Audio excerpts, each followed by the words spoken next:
Okay, let's get our things together for this week's Plan With Me in my Hobonichi Cousin weekly spread for the week of December 11th to the 16th.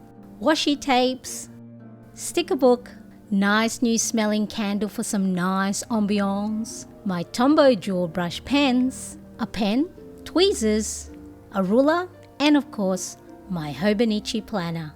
Let's get the desk a bit more organized and let's go. For my Hobonichi Cousin planner, I have this violet cover as well as the cover on cover, which then allows me to add a little printed cover like this Christmas tree themed one that I got from Canva.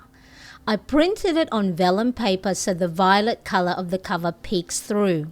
So on the vellum paper, I took this Christmas tree graphic from a pre-made template on Canva, and then I just placed it in between the cover on cover and the cover of the Hobonichi.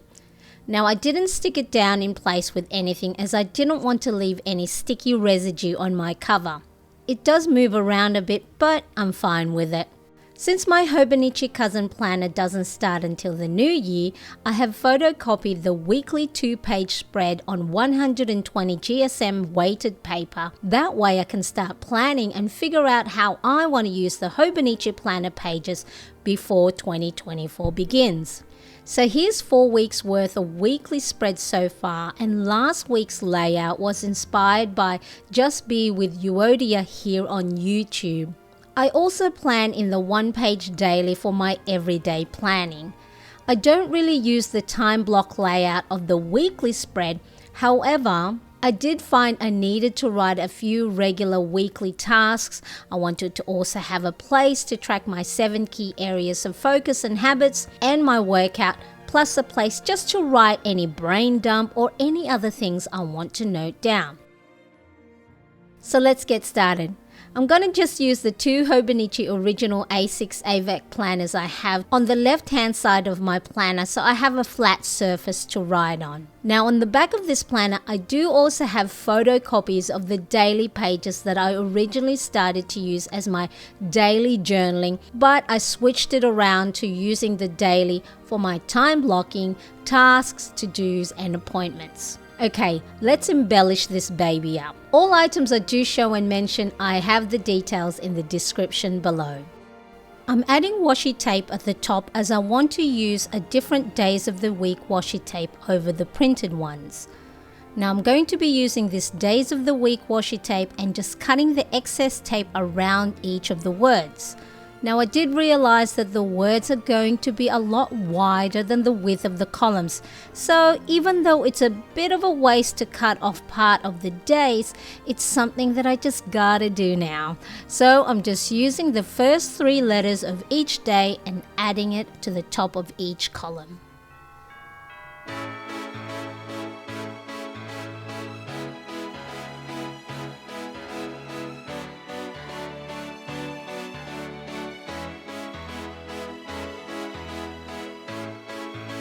For the dates, I'm going to use these digital stickers from Square Lime Designs that I printed on sticker back paper and cut on my silhouette cutting machine.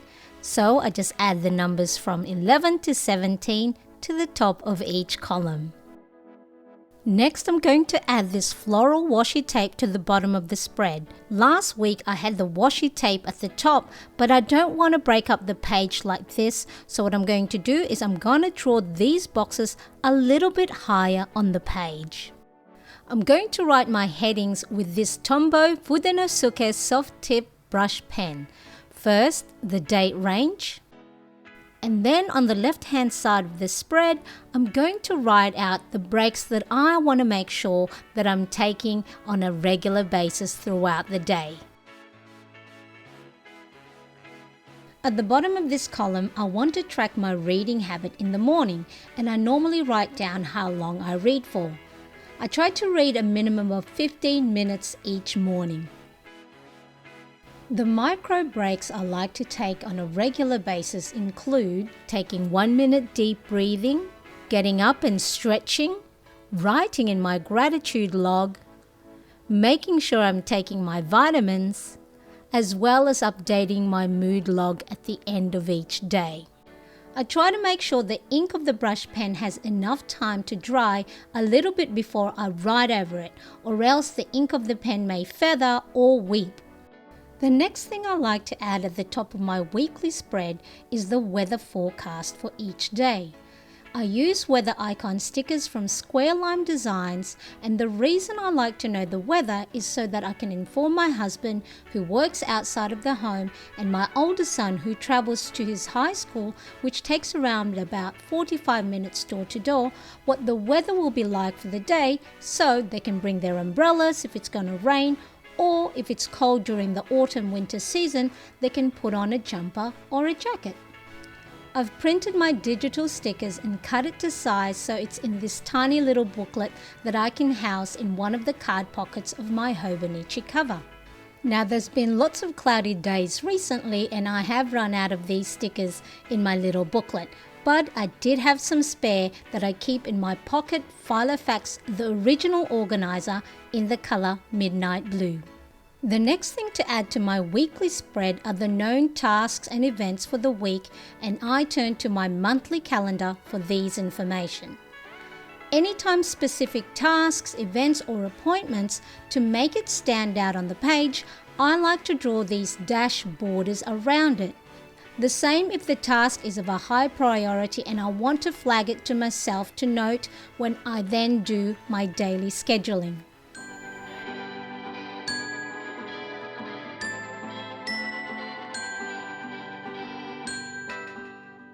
It's now time to draw the little task boxes. The first is for my running to-do list. These will hold the tasks that I do on a regular weekly basis. These include my cleaning tasks, my planning and budgeting tasks, Instagram and YouTube posts and videos, as well as any other tasks that come up throughout the new week. Now this is based on the Alistair method, where you write down your list of to-dos in no particular order and then you assign those tasks to a particular day in the week. I'm going to draw the 7 columns of the week by highlighting alternating days, so when I'm assigning a task to a particular day, I'm able to clearly distinguish between one day to the next. Let me show you what I mean. First, I'm going to place down a little sticky note to help clearly define where the highlighting will need to stop. This trick I saw on Just Be with Euodia's Plan With Me videos. There we are. Now again, let the ink of the brush marker dry before writing on it. Now since this photocopy pages are on 120 GSM copy paper, when it comes time to write on the Tomo River S paper of this Hobonichi planner, drying time may be a little bit different, so I'll need to be mindful not to touch any of the ink too soon after writing it. But that mindfulness I'll need to get used to once I'm in the actual Hobonichi planner in 2024. Not long now. On the other side of the spread, I'm going to draw 3 different boxes for notes or brain dumping, a box to note down what workout I did for the week, as well as a place to track my well-being habits in 7 key areas of focus. The 7 areas of focus for me, based on Zig Ziglar's Wheel of Life, include spiritual, mental, physical, social, career, family, and finance. In this box, I'll write out the habits I want to achieve for each area, and also I want to note down how many times I completed these habits from the week before, and also a way to track which of the habits I complete for this new week. The habits I want to achieve include meditating in the morning, reading for a minimum of 15 minutes each day, working out, connecting with family and friends, making sure I accomplish my top priority of the day, cleaning, and tracking our expenses. Now I did have a pie chart on my well-being planner insert to track how many times I completed my habits, but on this Hobonichi planner, what I'm going to do is draw a line graph to visually see which habits I need to prioritize for the new week, to make sure I'm not neglecting any particular areas over the other. In the final box, I want to note down the workout that I do each day, as I really want to make sure that I am putting my physical well-being as a top priority, especially as I start my perimenopause journey.